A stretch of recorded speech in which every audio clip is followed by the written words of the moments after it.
दोस्तों, क्या आपका होम थिएटर भी इस तरह से आवाज़ करता है? तो आप भी आपका होम थिएटर घर बैठे रिपेयरिंग कर सकते हो। मैंने इस सीरीज़ बोर्ड से इसमें सप्लाई दिया है। हो सकता है होम थिएटर का कोई भी कंपोनेंट शॉर्ट हो, जिसके कारण ये वाल्व थोड़ा सा ग्लो कर रहा है। तो आइए इसका बाकी 4 आउटपुट स्पीकर को भी चेक कर लेते हैं।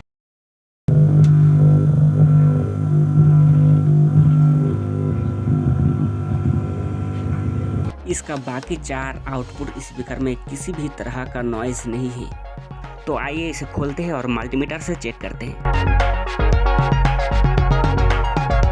मल्टीमीटर को मैंने सेट कर लिया है DC 200 वोल्ट पर।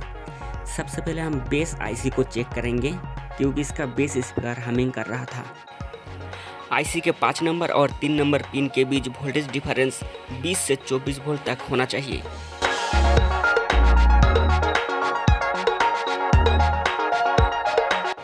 लेकिन इसमें सिर्फ 16 से 15 वोल्ट ही दिखा रहा है। इसका मतलब है कि ये IC शॉर्ट है। अब हम इसका सोल्डरिंग को हटाने के बाद इसमें एक नया IC फिटिंग करेंगे।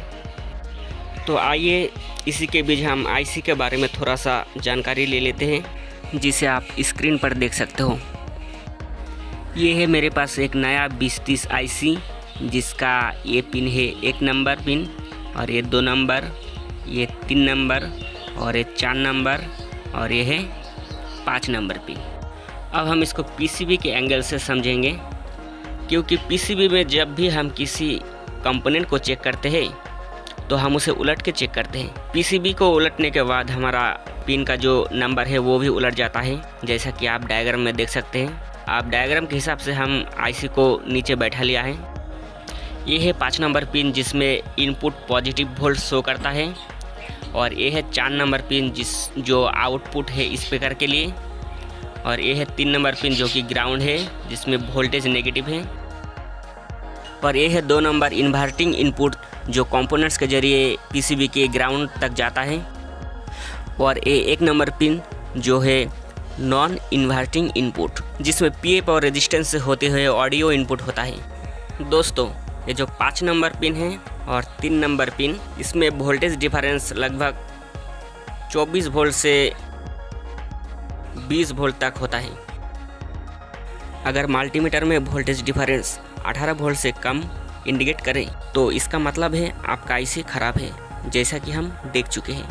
अब हम धीरे से IC को निकाल लेंगे ताकि हमारा PCB ख़राब ना हो। अब हम वोल्टेज चेक करेंगे। मल्टीमीटर में 24 वोल्ट के आसपास शो करे तो ठीक है, नहीं तो हम PCB को फिर से चेक करेंगे। वोल्टेज ठीक ठाक शो कर रहा है। अब हम इसमें एक नया IC को सेट करेंगे।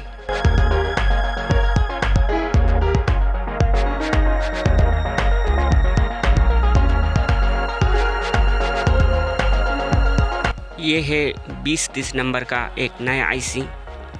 इसका हर एक पिन के बारे में हम पहले से ही जान चुके हैं।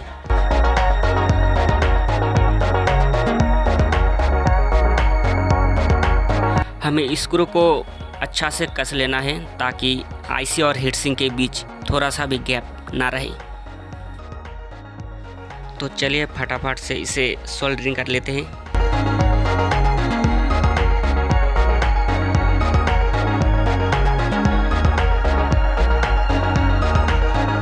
तो अब हम इसे बंद करने के बाद चेक कर लेते हैं। आप सुन सकते हैं होम थिएटर में पहले जैसे आवाज़ नहीं रहा। इसका मतलब है कि ये बिल्कुल ठीक हो चुका है। अब हम इसमें म्यूजिक प्ले करेंगे तो देख सकते हो हमारा होम थिएटर ठीक ठाक काम कर रहा है। साउंड बिल्कुल क्लियर है। दोस्तों, ये मेरा नया यूट्यूब चैनल है, इसलिए आपका सपोर्ट भी हमें बहुत ज़रूरी है। तो दोस्तों, आप मेरा इस वीडियो को एक लाइक कर सकते हो। अगर आप इस चैनल पर नए हैं तो चैनल को सब्सक्राइब कीजिए और बेल आइकन को प्रेस कीजिए, और अपने बाकी दोस्तों के साथ भी ज़्यादा से ज़्यादा शेयर कीजिए, जिससे हमें वीडियो बनाने की मोटिवेशन मिलते रहे। तो चलिए मिलते हैं किसी अगले वीडियो में। आज के लिए इतना ही।